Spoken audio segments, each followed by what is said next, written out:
എന്റെ വണ്ടിയുടെ കാര്യം തരൂല സാർ. എന്റെ കാർ കിട്ടൂല.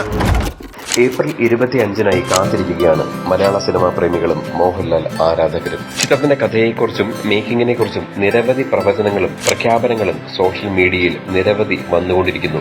എന്നാൽ ഔദ്യോഗികമായി ചിത്രത്തിന്റെ പ്ലോട്ട് എന്താണെന്ന് പുറത്തുവിട്ടിരിക്കുകയാണ്. ഇപ്പോൾ പുറത്തു വന്നിരിക്കുന്ന വാർത്തകൾ പ്രകാരം സമാധാനശീലനായ ഒരു പ്രശ്നങ്ങളിലും ഇടപെടാത്ത തമാശകൾ പറഞ്ഞ് സൗഹൃദവും കുടുംബവും ഒക്കെ ആസ്വദിച്ച് മുന്നോട്ടു പോകുന്ന ഷൺമുഖൻ എന്ന ഡ്രൈവറുടെ കഥയാണ് തുടരും പറയുന്നത്. ഷൺമുഖന് ഭാര്യയും 3 കുട്ടികളുമുണ്ട്. കുട്ടികൾ 2 ആണും പെണ്ണുമാണെങ്കിൽ മൂന്നാമത്തേത് അദ്ദേഹത്തിന്റെ എല്ലാമായ അംബാസഡർ കാറാണ്. ചെറുപ്പകാലം മുതൽ വളയം പിടിക്കുന്ന ഷൺമുഖന് തന്റെ കാറ് തന്റെ മകനെ പോലെയാണ്.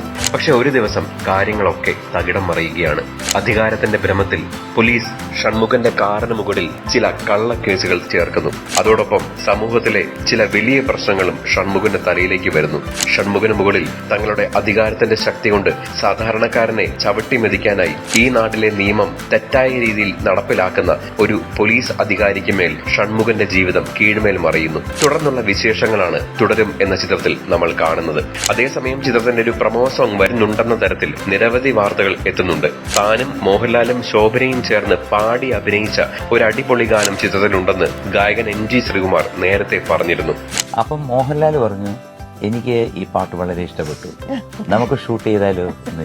എന്തായാലും കാത്തിരിക്കാം. മലയാളികളുടെ അഭിമാനമായ വികാരമായ മോഹൻലാലിന്റെ എല്ലാ തലത്തിലുമുള്ള പെർഫോമൻസ് കണ്ടാസ്വദിക്കാനായി തുടരും എന്ന മനോഹര ചിത്രത്തിനായി നമുക്ക് കാത്തിരിക്കാം. ചിത്രത്തിന്റെ കൂടുതൽ അപ്ഡേഷൻസിനും റിവ്യൂവിനുമായി ഇപ്പോൾ തന്നെ സബ്സ്ക്രൈബ് ചെയ്യൂ മൂവി ടാസിൽസ്.